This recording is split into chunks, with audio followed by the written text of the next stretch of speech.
morning and again welcome back to my Facebook mini vlog। আজ সকালে উঠে কি কাণ্ড ঘটেছে জানো? সকাল নয়, ভোরবেলা। তখন আমি উঠে আমার মতো কাজ করছি, করে তারপর রান্না বসাবো বলে রান্না করছি। আর হাফ রান্না করতে করতে আমার ছেলে উঠে কি কান্না। আমাদের বাড়ির সবাই একটু ভাত খেতে বেশি পছন্দ করে, সেজন্য সকালবেলা যখন রান্না করি, মানে ভোরবেলায় রান্না করি যখন, আমার শ্বশুরমশাইকে আমি সকালে টিফিনের জন্য অল্প করে ভাত দিয়ে দিই। আমার বরকেও সেম সকালে খাওয়ার জন্য ভাত দিই, দুপুরে খাওয়ার জন্য ভাত দিই। আর আমার মেজদাকেও সেম। মোটামুটি মানে মেজদা, আমার শ্বশুরমশাই আর আমার বর ভাত নিয়ে যায়। তিনজনকেই আমি সকাল দুপুর দুবেলার করে ভাত দিয়ে দিই।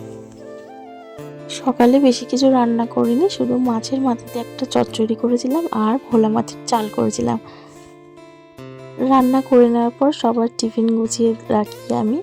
আমার বর 6টার মধ্যে যায়, তারপর আমার শ্বশুরমশাই 6:30টায় যায়, আর আমার মেজদা যায় 9টার সময়।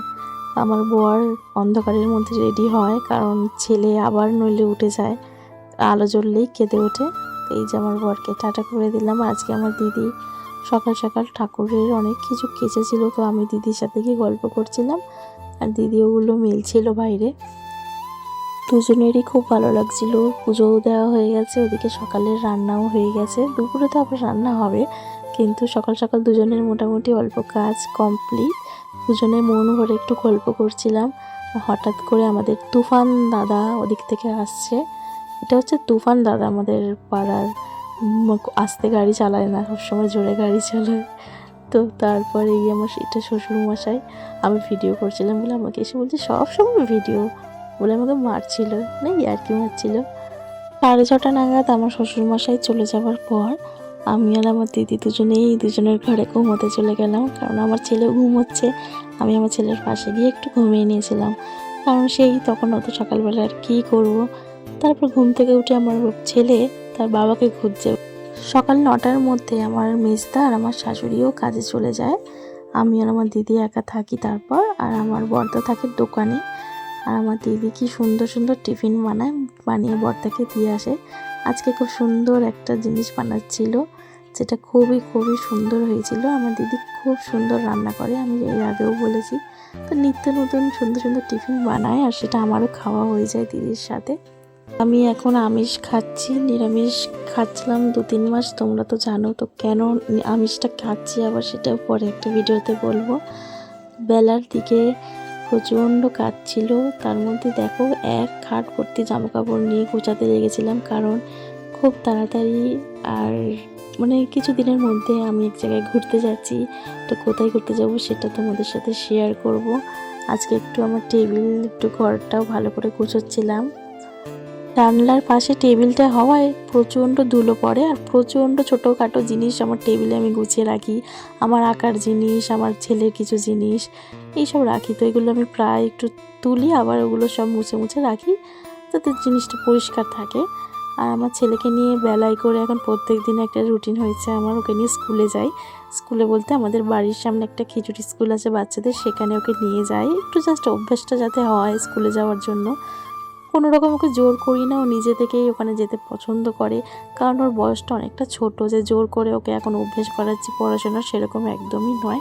যাতে ওর স্কুলে যাওয়ার একটা অভ্যেস হয়। কিন্তু আর আমার ছেলে যেতেও কিন্তু খুব পছন্দ করে স্কুলে। সুন্দর করে স্নান করে ওকে রেডি করিয়ে বের করেছি, আর দেখো ব্যাগটা এসে রাস্তার মধ্যে ছুঁড়ে ফেলে একা একাও স্কুলে চলে যাচ্ছে। তো কীরকম ওর দুষ্টটা হয়েছে। স্কুল থেকে এসে দেখি দিদি আবার দুপুরবেলা রান্নাগুলো করছে।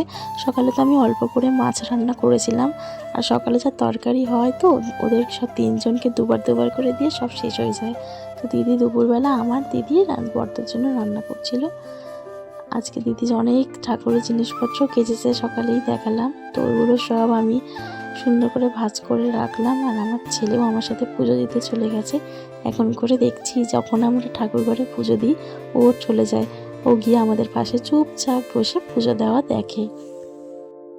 এই বছর সরস্বতী পুজোর সময় আমি আগের বছরে যে ঠাকুরটা পুজো করেছিলাম সেই ঠাকুরটা এবারে ভাসান দিয়েছিলাম, আর এবারের ঠাকুরটা আমি রেখে দিয়েছিলাম, আর সেটা মেজদা ঘরে রেখেছিলাম। আজকে আমি ঠাকুর ঘরে সেই ঠাকুরটাকে নিয়ে গিয়েও বসিয়েছি। দুপুরবেলা আজকে দিদি আমার খুব প্রিয় একটা জিনিস শিম ভর্তা বানিয়েছিল। দুপুরের ভাত খেয়ে মা ছেলে একেবারে 4টে 4:30 পর্যন্ত ঘুম দেয়। আর আমার ছেলে কত খুশিতে খেলা করে, দেখো একাই খেলে একাই পড়ে নিজেই হাসে, ওকে নিয়ে সময় কেটে যায়। তো ও আর আমি ঘুমাই, আর আমি মশারি টাঙিয়েই ঘুমাই। আগে যখন আমি একা ঘুমাতাম তখন আমি মশারি টাঙাতাম না, কিন্তু এই 2 বছর হতে যায় যবে থেকে ও এসছে আমাদের বাড়িতে, আমি তবে থেকে মশারি টাঙিয়ে রাখি, মানে বেলার দিকে টাঙিয়ে রাখি, কারণ ও যখন ঘুমায় মশারির ভেতরকে ঘুম পাড়িয়ে দিই। ঘুম থেকে উঠে আজকে একটু মানে বেশি বিকেল হয়ে গিয়েছিল, 5টা বেজে গেছিলো। তো তারপর কিছুক্ষণ বাইরে একটু হাঁটাহাঁটি করার পর আমি সন্ধ্যে দিতে গিয়েছিলাম।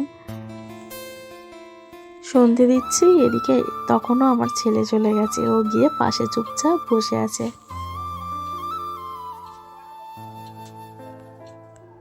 ও একটু ঘন্টা বাজাতে খুব ভালোবাসে। রাত্রিবেলা ভাতটা আমি উনুনে বসে বসে করছিলাম, আর দিদি ভিতরে গ্যাসের তরকারিগুলো করেছে। এদিকে আমার বর আর আমার মেজদার মধ্যে ঝগড়া লেগে গেছে। আসলে মেজদা একটা প্যান্ট কিনে এনেছে, আর আমার বর সেটা নিয়ে রাগাচ্ছে যে ছোট ছোট। তো রাত্রিবেলা সবাই মিলে এরকম বসে খাওয়া দাওয়া করলাম। ভিডিওটা অনেক লং হয়ে গেছে, এখানে এন্ড করলাম, টাটা।